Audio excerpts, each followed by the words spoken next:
Echo of the streets. A frigid gust ripped through Willow Creek, bearing the dank odor of turned soil and decaying foliage.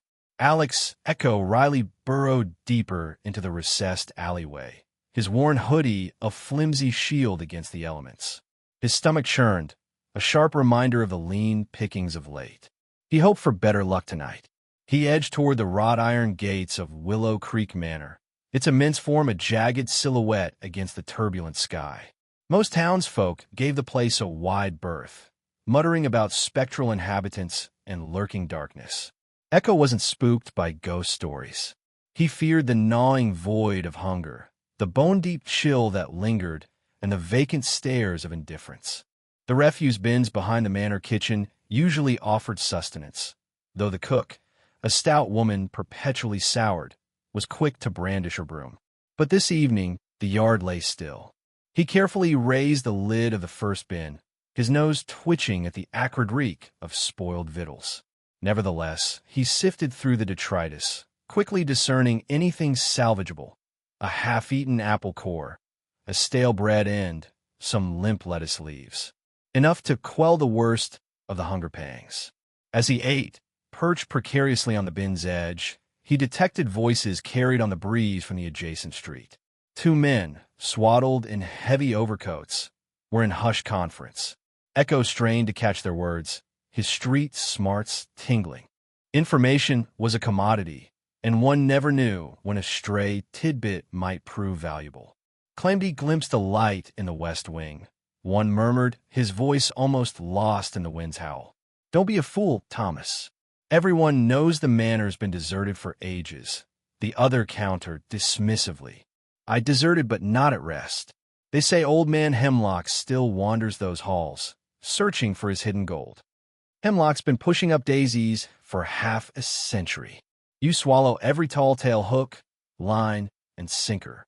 Well, something's scaring off potential buyers. Real estate agents can't unload the place, not even at a pittance. And have you heard about those teenagers who trespassed last month? They fled in terror, swearing they saw." A sudden gust silenced him, stealing the end of his sentence. Echo's brow furrowed, his interest ignited. He'd heard snippets about the manor before, but dismissed them as fanciful prattle. But the men's tone, it held a different quality tonight. A palpable disquiet hung in the air. Finishing his paltry meal, Echo wiped his hand across his mouth when a wave of something crashed over him. It was a visceral jolt, a cold, oppressive weight in his chest that constricted his breathing. Not precisely physical, yet undeniably present, as real as the hollow ache in his gut. He faltered, clutching at the brick wall for equilibrium. This sensation, this presence was familiar, yet defied explanation. It was a warning, a silent scream echoing within him. He called it the Echo, the namesake bestowed by the older street kids. He didn't grasp its nature, but knew it signaled approaching peril. Tonight, the Echo centered on Willow Creek Manor. It throbbed with an unprecedented intensity. Whatever unfolded within those walls boded ill. He closed his eyes, attempting to pinpoint the epicenter. It appeared to originate from the manor's west wing, precisely the section the men had mentioned. The sensation resonated like a dissonant chord, grating and unsettling. A knot of apprehension formed in his stomach. He inhaled deeply, trying to subdue his racing pulse. The echo always intensified near the source of disturbance. He tried to ignore it, to suppress it, but to no avail. It clung to him like a second skin, whispering tacit urgings. He opened his eyes, scrutinizing the manor, its dark apertures like empty sockets staring back. Something was amiss, profoundly amiss. He knew, with a certainty that eclipsed logic, that someone faced danger. He glanced back at the street. The men had vanished. He stood alone. He should flee. He should vanish. He should banish all that he'd heard, all that he'd felt. That was his usual course. Evade trouble. Endure. But tonight, something had shifted.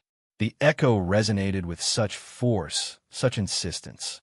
And there existed something more, something elusive, a nascent sense of responsibility. He scoffed inwardly. Responsibility was a burden for those with homes, with kin, with stakes in the world. He possessed nothing, except, perhaps, a flicker of conscience. He paused again, the wind's keen wail piercing the night. Then, with a sigh laden with resignation, he made his choice. He couldn't disregard the echo. He couldn't simply turn away. He started toward the gates of Willow Creek Manor, his bare hands clenching. He lacked a plan, but he knew inaction was no longer an option. The echo screamed, and he alone could decipher its message. He tugged his hood higher, drew a deep breath, and began scaling the gates, the biting coldness of the metal a sharp contrast to the heat rising up his neck from anxiety. Some instinct told him his existence was about to grow infinitely more fraught. Sterling Spree. The roar of the Gulf Stream's engines faded as Montgomery Sterling III descended the private jet steps, a bespoke Italian suit molding perfectly to his frame. He adjusted his silk tie, the Sterling family crest subtly embroidered just below the knot, a gesture as automatic as breathing. Today was a good day. The Petrochem merger was finalized, securing his company's position as a global powerhouse and adding another glistening skyscraper to his already impressive portfolio. "Excellent work, Mr. Sterling," boomed Harold Finch, his chief financial officer, a man whose loyalty was only surpassed by his girth. Finch extended a hand, which Sterling grasped firmly. A truly masterful negotiation. Sterling merely nodded, his eyes already scanning the waiting line of black SUVs. "See that the bonuses are generous, Harold. This success deserves rewarding." He slid into the back of the lead vehicle, the tinted windows sealing him off from the adoring glances of the waiting staff. The city blurred past, a concrete canvas painted with the vibrant strokes of commerce. Sterling swiped through financial reports on his tablet, the numbers dancing before his eyes like a seductive ballet. He needed something more, something tangible. The Petrochem deal was just another line on a spreadsheet, another zero added to his already overflowing bank account. He craved a legacy, something that would etch his name into the annals of history, not just the Forbes list. "Remind me to call Ms. Davenport," he instructed his driver, his voice a low rumble that brooked no argument. The Willow Creek property. It's time. The next day dawned crisp and clear, the California sun gilding even the most cynical corners of Los Angeles. Sterling found himself standing before the wrought iron gates of Willow Creek Manor, a property that had been haunting his thoughts for weeks. With him was Priscilla Davenport, a real estate agent whose smile could sell ice to Eskimos. "Magnificent, isn't it, Mr. Sterling?" she gushed, her hands sweeping towards the overgrown grounds. "A true diamond in the rough. Just imagine what you could do with this place." Sterling surveyed the manor, its Gothic architecture imposing even in its dilapidated state. Ivy crawled across the stone walls like grasping fingers, and the windows were dark, vacant eyes staring out at the world. He could feel the weight of history pressing down on him, a palpable sense of neglect and something else. "The locals are a bit superstitious, you know," Priscilla said, her voice dropping to a conspiratorial whisper. "They say the place is haunted, something about a family tragedy and a hidden fortune." Sterling scoffed. "Superstition is for the weak-minded, Ms. Davenport. I deal in facts, figures, and opportunities. This property represents a unique opportunity to create something truly extraordinary." He gestured towards the manor with his walking stick, a silver-topped ebony cane that had belonged to his grandfather. "Imagine, Ms. Davenport, a world-class art gallery, a private museum, a sanctuary for the elite. Willow Creek Manor will become a symbol of my legacy, a testament to my vision." As they walked through the echoing halls, Priscilla continued her sales pitch, pointing out the potential of each room, the grandeur of the ballroom, the serenity of the overgrown gardens. Sterling listened with half an ear, his mind already racing with possibilities. He imagined the manor restored to its former glory, filled with priceless artifacts and surrounded by meticulously manicured lawns. "There's also the matter of the incidents," Priscilla stammered, her perfectly applied makeup unable to completely mask her unease. Strange noises, unexplained occurrences. Some workers refused to even set foot on the property. Sterling stopped abruptly, turning to face her with a steely gaze. Incidents? Unexplained occurrences? Are you suggesting that I, Montgomery Sterling III, am afraid of ghosts? Priscilla paled. Of course not, Mr. Sterling. I just thought you should be aware. Aware that the local yokels have wild imaginations, he retorted, his voice laced with disdain. I am buying this property, Ms. Davenport, and I will not tolerate any further talk of ghosts or superstitions. Is that understood? Priscilla nodded quickly, her smile strained. Perfectly, Mr. Sterling. Later that day, the deal was sealed. Montgomery Sterling III was the proud owner of Willow Creek Manor, a property steeped in history, shrouded in mystery, and rumored to be haunted. As he signed the final documents, a flicker of doubt crossed his face, a fleeting moment of uncertainty that he quickly dismissed. He was Montgomery Sterling III, and he always got what he wanted. He stood at the window of his high-rise office, the city lights twinkling below him like a scattered constellation. Willow Creek Manor was a dark blotch on the horizon, a challenge to be overcome, a legacy to be built. He had no idea what he was truly getting into. A shriek in the wind. The wind, a predatory thing, worried at the frayed edges of Alex's jacket. He sought meager shelter behind a skeletal rhododendron, its bare limbs offering scant protection from the November chill. Hunger gnawed at him, a deep, persistent ache, an unwelcome shadow he could barely recall life without. Had it been 2 days since a real meal? 3? Time had dissolved into a monotonous gray. He'd been drawn to the edge of Willow Creek Manor's grounds, a morbid fascination laced with the faintest hope of scavenging some forgotten trifle, some rejected treasure from the ruins. The stories were ubiquitous in town, tales of shadows and keening carried on the breezes, a darkness clinging to the stone like a parasitic vine. He'd once dismissed them as nervous chatter, the fabrications of fearful locals. Lately, though, a disquieting prickle had settled deep under his skin, a premonition that something was profoundly amiss. Abruptly, a vehicle's headlights knifed through the gloom, twin beams dissecting the overgrown drive like accusing spotlights. Alex's pulse quickened. A car. A sleek, obsidian limousine, its polished surface reflecting the dim light. It crept up the winding path, tires grinding against the gravel. He levered himself out of the bush, his legs stiff and protesting. This was it. Someone had finally arrived. Maybe they could spare some change, enough for food, perhaps even offer him work. He flattened his matted hair, an exercise in futility given his ragged state and sunken features. As the car neared, recognition dawned. He'd seen it parked by that exclusive downtown restaurant, the one with velvet ropes and condescending staff. Sterling's. Montgomery Sterling III, the new owner of Willow Creek. Dread seized him, an instinctual urge to warn Sterling, to steer him away from the encroaching darkness that clung to the manor like a death shroud. He bolted forward, his worn sneakers slapping against the rough terrain. The wind buffeted his face, blurring his vision. He had to reach him. The limousine sighed to a halt before the imposing front steps. Sterling emerged, tall and commanding, a silhouette against the fading light. Dressed in immaculate attire, a dark overcoat draped across his broad frame, he looked jarringly out of place, a symbol of affluence amidst the desolation. "Don't!" Alex shouted, his voice raspy and weak. "Stay away from that house. It's cursed."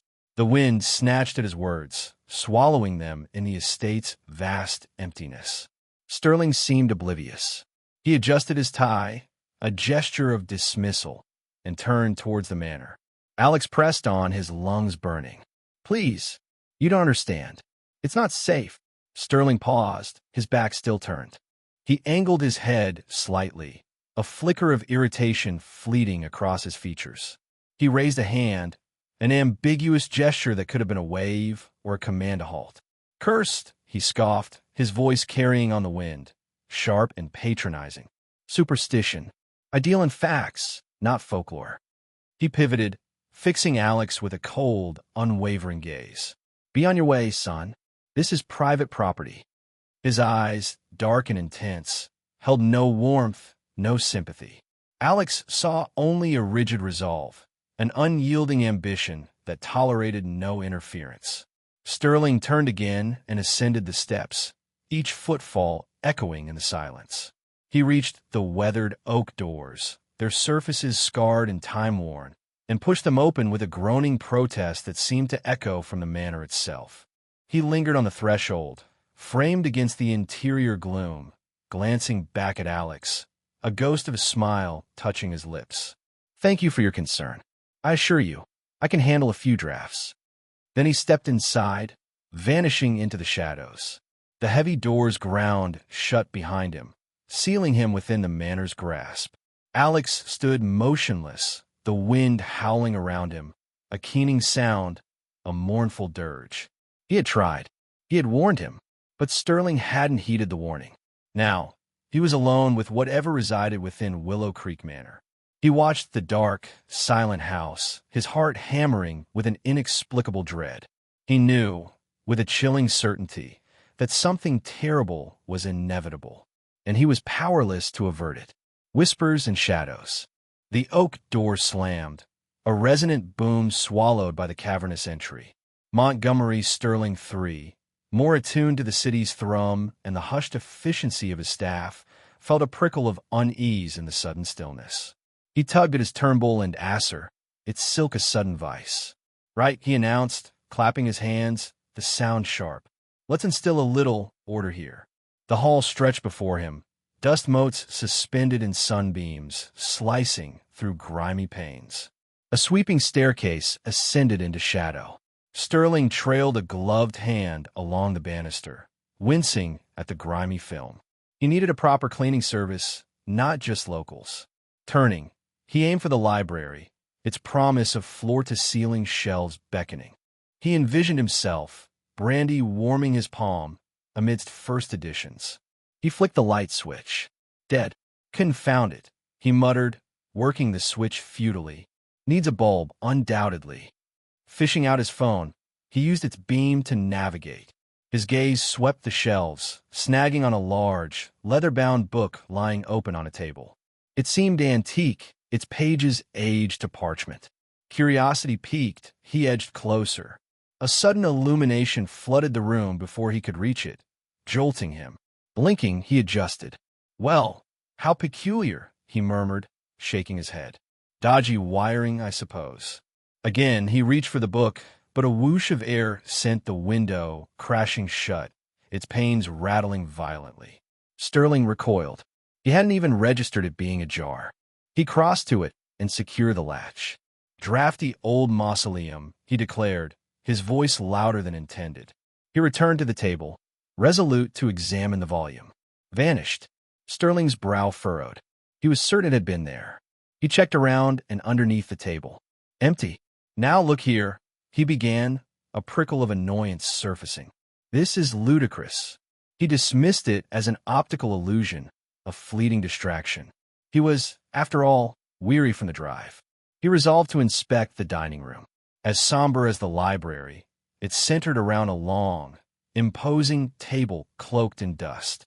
Sterling drew a line through the grime with his finger. He imagined hosting elaborate feasts here, dazzling colleagues with his cultivated taste. A silver candelabra stood sentinel. Lifting it, he admired its ornate craftsmanship. A distinct scrape echoed from a corner. He whirled around, but saw nothing. Probably rodents, he mumbled, replacing the candelabra. Circling the table, his eyes probed the room. He paused, noticing a chair subtly askew, as if recently occupied. He frowned, certain he was alone. He retreated to the entry hall, intent on locating the fuse box. As he approached the doorway, a low murmur brushed his ear. It resembled his name, yet distorted, barely audible. He froze, his heart hammering. He strained to listen. Silence. Imagination, he rasped, his voice tight. Purely imagination. He quickened his pace, determined to find the fuse box and restore order.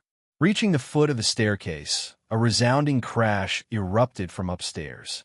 He stilled, his hand gripping the banister. He hesitated, then began to ascend, each step groaning under his weight. Gaining the landing, he glimpsed a flicker of shadow at the corridor's end.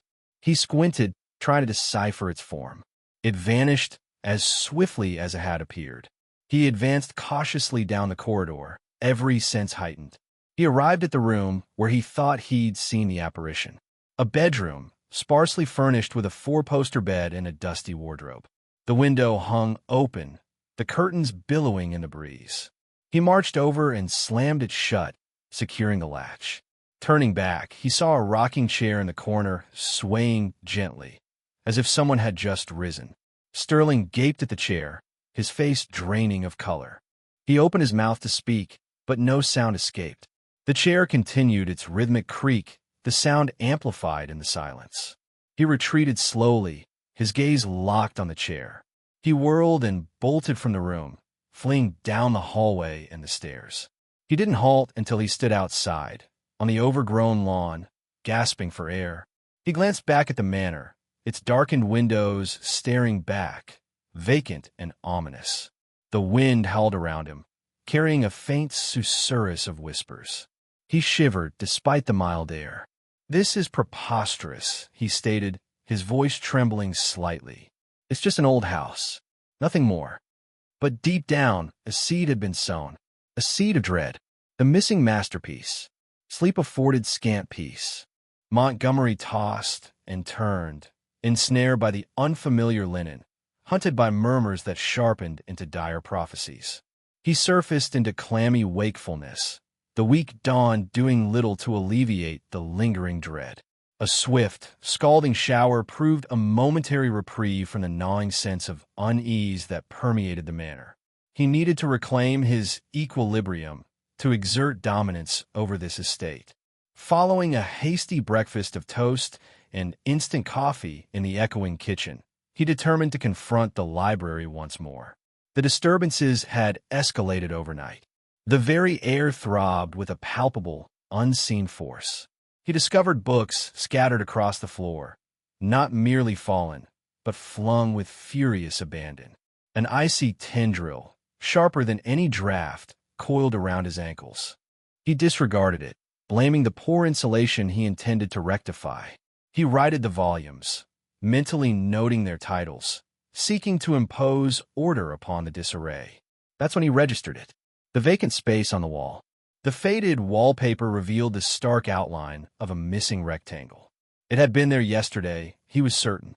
The Ainsworth family portrait, a grandiose piece, as he recalled, depicting a severe patriarch, a sorrowful matriarch, and a young girl with piercing azure eyes. He dismissed it as ostentatious, antiquated, but undeniably valuable. He circled the room, his pulse quickening to a frantic drumbeat. He peered behind shelves, under tables, even inside the absurdly large fireplace. Nothing. The portrait had vanished. "This is hardly amusing," he muttered, the sound reverberating eerily in the high-ceilinged space. He reasoned it was a jest, a misguided prank by someone on staff to what? Unnerve him. Yet Mrs. Gable seemed far too sensible, and the groundskeeper, Mr. Abernathy, too reticent to orchestrate such a charade. Panic began to erode his control. This was beyond a chilly room or a misplaced book. This was something else entirely. He resolved to search the rest of the house, beginning with the long gallery on the second story. Reaching the top of the elaborately carved staircase, he caught a fleeting impression of movement. At the hallway's end, near the shadowed entrance of what looked to be a nursery, he glimpsed her, just for an instant. A woman, pale, almost ethereal, her form shimmering like a desert mirage. Hair the hue of moonlight on fresh snow flowed down her back. She was clad in a long, flowing gown of some silvery fabric that seemed to swallow the surrounding light. Her head was lowered, as if crushed by an unbearable weight of grief. Then she was gone, disappeared like mist in the morning sun. Montgomery froze, his grip tightening on the banister until his knuckles shone bone-white. He remained rooted, paralyzed, for what seemed an eternity, his breath trapped in his chest. He attributed it to tricks of the light, shadows playing upon his exhausted vision. He told himself he was imagining things, stressed and sleep-deprived. He recited these reassurances like a prayer, attempting to quell the chilling conviction that had taken hold of his spirit. But in his heart, he knew what he'd seen. He had witnessed a phantom. He forced himself forward, his legs feeling leaden and unresponsive. Slowly, cautiously, he moved toward the doorway where he'd spotted the figure. The nursery was frigid, colder than any other part of the house, despite the sunlight filtering through the dusty panes. Dust motes spiraled in the air, illuminated by the anemic light. A rocking horse stood motionless in the corner, its painted eyes fixed on nothing. He retreated slowly, a primal terror seizing him. He didn't belong here. He had erred. A grave, potentially letal error. He had brushed aside Echo's warnings, mocked the tales of curses and hauntings. Now, he was facing the consequences. He stumbled back toward the stairs, desperate to escape the oppressive atmosphere of the upper floor. Reaching the landing, he glanced back at the nursery. The rocking horse seemed to rock gently, just for a breath, as if occupied. He didn't wait to observe further. He fled, seeking the street's sage. Montgomery, Sterling III stumbled through the grand foyer, his breath catching in ragged gasps. The opulent surroundings, usually a source of pride, now felt like mocking accusations. Sunlight streamed through the arched windows, illuminating dust motes dancing in the air, dust that seemed to whisper secrets he didn't want to hear. He ran a trembling hand through his perfectly coiffed hair, dislodging a few strands that clung to his damp forehead. He had to find something, anything, that would explain what he'd seen in the nursery. A rational explanation. A logical reason for the spectral woman, the rocking horse, the chilling cold. He charged into the library, scattering antique books as he frantically pulled them from the shelves. Volumes on local history, architecture, even obscure folklore. All offered nothing but the dry scent of aging paper and the dull weight of disappointment. He slammed a heavy tome shut, the sound echoing in the cavernous room. Panic, cold and sharp, pierced through his carefully constructed facade of composure. He was lost, utterly and completely lost. He couldn't stay here. Not another minute. He bolted out of the library and into the sunshine. The manicured lawns, once a symbol of his success, now felt like a stage, exposing his vulnerability to unseen eyes.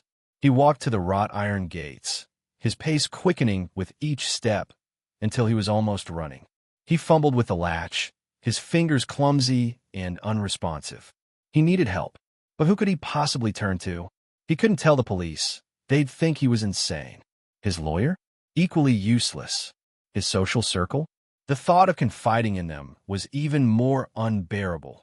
He could already hear their condescending laughter. Then, like a flickering candle in the darkness, a memory surfaced. A ragged figure, a voice hoarse with warning, a face etched with a knowledge far beyond its years. The boy, Echo. He cursed himself for dismissing him so readily. Pride, that insidious beast, had blinded him. But now pride be damned. Montgomery drove into town, his expensive car feeling strangely out of place amidst the cracked pavements and faded storefronts. He stopped at the corner where he had last seen the boy. The air was thick with the smell of exhaust fumes and cheap coffee. He lowered the window, the sounds of the city assaulting his ears. "Excuse me," he called to a woman pushing a stroller. "Have you seen a young man who goes by the name of Echo? He usually hangs around here." The woman eyed him with suspicion. "Never heard of him," she muttered, pulling her child closer. Montgomery tried again, approaching a group of teenagers loitering near a bus stop. "Looking for a kid," answers to Echo. "Maybe 14, 15. They snickered and shook their heads. One of them, a girl with bright pink hair, said, "Dude, we don't know any Echoes. Maybe he's a ghost." She cackled at her own joke, and the others joined in. Desperation gnawed at him. He drove further into the less affluent parts of town, the streets becoming narrower and the buildings more dilapidated. He asked at the soup kitchen, the community center, even the local pawn shop. Each time, the answer was the same: A shrug, a blank stare, a shake of the head. Just as he was about to give up, he spotted him. Huddled in a doorway, partially hidden by a discarded cardboard box, was Alex. He looked thinner, his clothes dirtier, his eyes even more haunted than Montgomery remembered. Relief washed over Montgomery, so potent it almost brought him to his knees. He pulled the car over to the curb and practically jumped out, heedless of the traffic. "Alex," he called, his voice cracking with emotion. Alex looked up, startled. Recognition flickered in his eyes, followed by a wary apprehension. He tried to shrink further into the shadows. "Please wait," Montgomery pleaded, hurrying towards him. "I need your help." Alex remained silent, his gaze fixed on Montgomery, a mixture of distrust and something akin to pity in his expression. Montgomery stopped a few feet away, suddenly aware of how ridiculous he must look, a wealthy man in an expensive suit, begging for help from a homeless boy. But he didn't care. He had nowhere else to turn. "I know I didn't listen to you," he said, his voice trembling. "About the house. Willow Creek Manor. You were right. There's something wrong with it. Terribly wrong." He swallowed hard, forcing himself to meet Alex's gaze. "I saw something. Something I can't explain. I don't know what to do." He paused. Then, abandoning all pretense of dignity, he blurted out, "Please, Alex. Please help me." Echoes of the past. The air hung thick with the scent of wood smoke and damp earth as Sterling guided his Bentley down the narrow lane leading away from Willow Creek Manor. He drove with a frantic urgency, his hands slick on the steering wheel. Beside him, Alex Echo Riley shivered, pulling his threadbare jacket tighter. "Are you sure about this, kid?" Sterling asked, his voice rough. "Coming back here?" Echo didn't answer immediately. The manor loomed in his mind's eye, a gothic silhouette against the bruised twilight sky. He stared out the window, watching the blurred landscape. He was doing this for the promise of food, a warm place to sleep, a fleeting escape from the gnawing hunger and bone-chilling cold that were his constant companions. But a deeper, more unsettling feeling gnawed at him too. A sense of obligation, an echo of a past he barely understood. He finally spoke, his voice raspy. "It's the Ainsworths, isn't it?" Sterling's grip tightened on the wheel. "How did you know?" "Everyone knows, Sterling. Everyone in Willow Creek, anyway. They just don't talk about it." Echo paused, then continued. "The Ainsworths were one of the richest families in the county, back in the late 1800s. Built the manor with their mining fortune." Sterling scoffed. "Mining fortune? That's just local legend." "It's more than legend. They owned half the coal mines around here. Lived like kings until it all went wrong." Echo wrapped his arms around himself, trying to ward off the encroaching cold and the dread that settled in his stomach. "Wrong how?" Sterling pressed, his voice laced with a desperate urgency. Echo hesitated, glancing at Sterling. He was a changed man from the arrogant millionaire Echo had seen just days ago. Fear had etched lines around his eyes, hollowed his cheeks. He seemed genuinely terrified. The Ainsworths started losing their money. Mines dried up, bad investments, then the death started. Echo's voice was barely a whisper. "Deaths?" Sterling's voice cracked. "First, the father, Edgar Ainsworth, fell down the stairs. They said it was an accident, but people whispered he was pushed. Then, a few years later, his wife, Eleanor, died of consumption. But the whisperers said she was driven mad by grief and something else." Sterling swallowed hard. The opulent manor, the source of his pride, was rapidly transforming into a symbol of something sinister. And then there was their son, Thaddeus. Echo continued, his gaze fixed on the road. He was the last of the Ainsworths. A strange boy, always sickly, always alone. He died young, barely 20. They say he locked himself in the manor and starved himself to death. "Starve himself," Sterling repeated, his voice filled with disbelief. "That's what they say. But some say he was trapped, that something wouldn't let him leave." Echo looked at Sterling, his eyes filled with a bleak understanding. "They say the Ainsworths are still there, trapped in the manor, reliving their last days." Sterling gripped the wheel tighter, knuckles white. He remembered the chilling laughter, the fleeting glimpses of figures in the shadows. He tried to rationalize it, to dismiss it as stress-induced hallucinations, but Echo's story resonated with a terrifying truth. "And the treasure?" Sterling asked, his voice strained. "You mentioned a hidden treasure?" Echo shrugged. "Another rumor. They say Thaddeus hid what was left of the Ainsworth fortune somewhere in the manor before he died. Some say it's cursed, tainted by the family's misery and the darkness that consumed them." Sterling fell silent, his mind reeling. He had bought the manor as an investment, a symbol of his success. Now, it felt like a prison, a tomb haunted by the ghosts of a tragic past. He glanced at Echo, a flicker of hope igniting in his eyes. "You know the manor, don't you? You've been inside." Echo nodded slowly, his expression unreadable. "I know some things. Places to hide. Secrets the manor keeps. Then you'll help me?" Sterling pleaded, his voice raw with desperation. "Help me understand what's happening." Echo hesitated, his gaze fixed on the darkening horizon. He knew this was a dangerous game. He could feel the manor calling to him, pulling him back into its shadowed embrace. But he also saw the genuine fear in Sterling's eyes, the desperate plea for help. He finally nodded, a reluctant agreement. "All right, Sterling, I'll help you, but you have to listen to me. Do everything I say, because once we step inside that place, there's no turning back." The hidden will. Dust motes danced in the single beam of Sterling's flashlight, illuminating the decaying grandeur of the library. Books, their leather spines cracked and faded, lined the walls, silent witnesses to the Ainsworths' rise and fall. The air hung thick with the smell of mildew and decay, a scent that clung to the back of Echo's throat like a persistent cough. "Start with the journals," Echo instructed, her voice raspy. She pulled her threadbare jacket tighter, the chills seeping into her bones despite the layers. They kept meticulous records. "Might find something about the unrest." Sterling, his face pale in the flashlight's glow, nodded, his movements jerky with lingering fear. He ran a trembling hand along a shelf, pulling out a thick, leather-bound volume. "Good heavens, these are old. The handwriting is atrocious." Echo ignored his observation, her gaze sweeping the room. Something fell off, more so than usual. The oppressive silence was punctuated only by the frantic thump-thump-thumping of Sterling's heart, a sound amplified in the stillness. "Try to decipher it," she urged. "I'll check around." She didn't specify what she was checking for. She just knew that the house held secrets beyond the obvious decay and despair. Secrets that whispered in the drafts and echoed in the empty halls. Moving with a practiced ease that belied her age and circumstances, Echo ran her hand along the wall behind a particularly imposing bookshelf.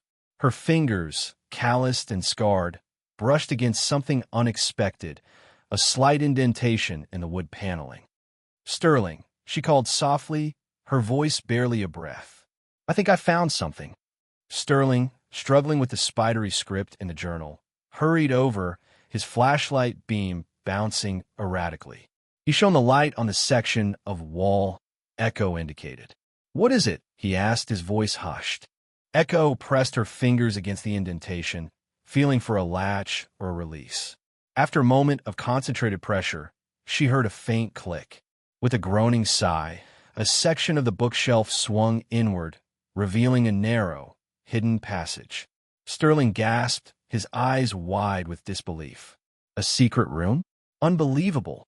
Echo, unimpressed, simply stepped into the passage, her senses on high alert.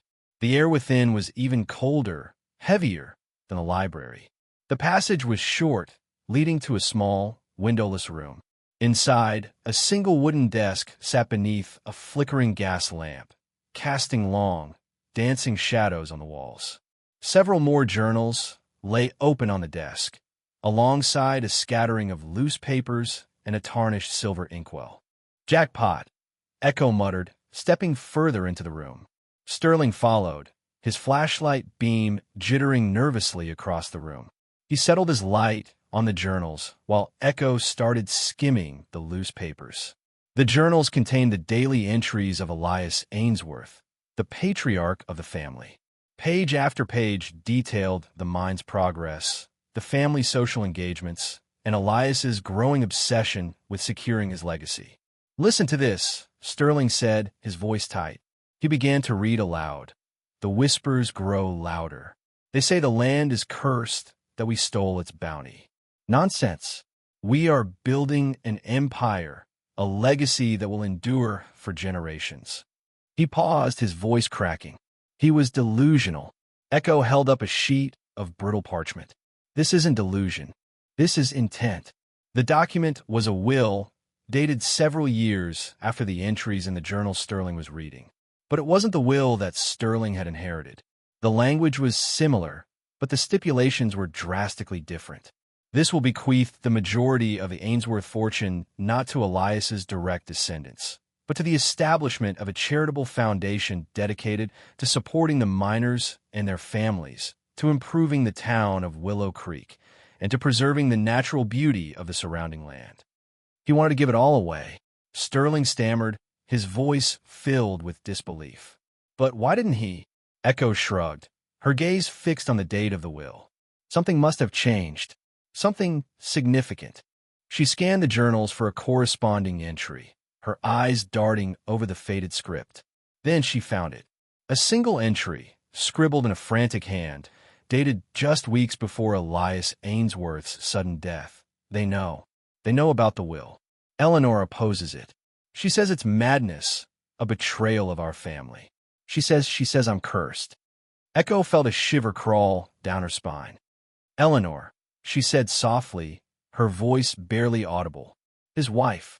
Sterling stared at her, his face ashen. "You think she had something to do with it?" Echo didn't answer. She didn't need to. The answer was written in the dust, in the decay, in the very air that hung heavy and stagnant in the hidden room. Eleanor Ainsworth had ensured her family's legacy, but at a terrible price. And that price, it seemed, was still being paid. A treasure of kindness. The secret threatened to drown Sterling in a sea of guilt. Eleanor Ainsworth's actions, her legacy of bitterness, had ensnared them all. Only Elias had striven for compassion. A shiver vibrated through the library's aged timbers, a sympathetic groan as the truth surfaced. "We have no choice, Echo," Sterling rasped, his voice a fragile thread. "We must honor his wish. The fortune must be relinquished." Echo snorted, hugging herself against the penetrating cold, a chill that amplified with each unveiled secret. "Give it away? You're serious?" "Sterling, that's your entire existence, your birthright." "My birthright is spectral echoes and sorrow." Elias Ainsworth, however frustrated, aimed for benevolence. "I desire that kind of legacy. Besides," he chuckled nervously, "I'm not sure it's up to me. Didn't you feel that? They demand it." Echo's hawk-like gaze darted into the shadowy corners. "Fine, trust fund kid, but I'm calling the shots. Don't mistake this for sympathy for your plight.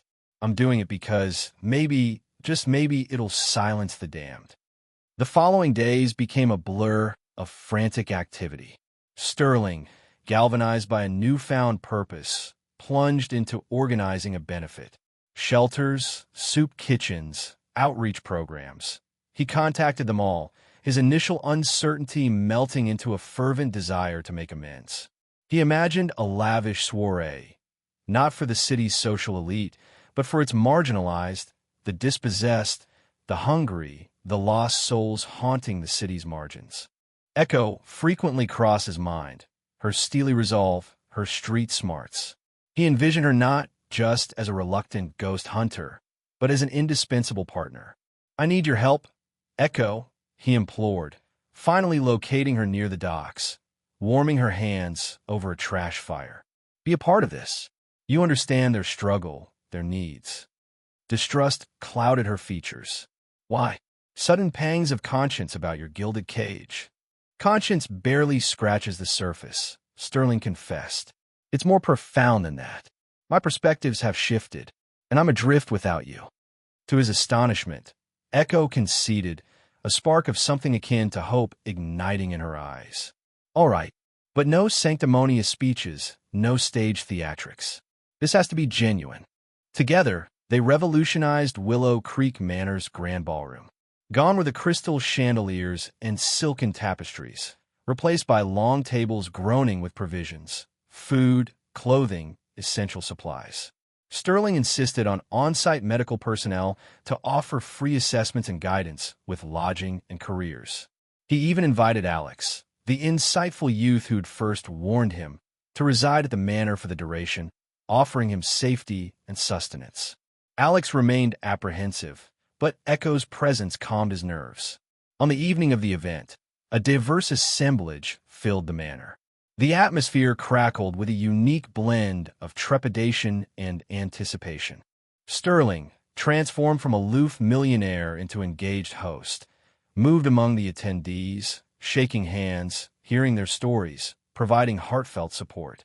He saw the fear etched on their faces, yet also a flicker of nascent hope. As the evening unfolded, a metamorphosis occurred at Willow Creek Manor. The oppressive weight that had clung to its walls began to dissipate. The flickering candelabras burned steadily, the icy currents ceased, and the spectral murmurs dissolved into nothingness. Then she materialized. Eleanor Ainsworth, a shimmering apparition, hovered near the sweeping staircase. Her translucent countenance no longer bore the marks of grief and fury, but radiated gentle serenity.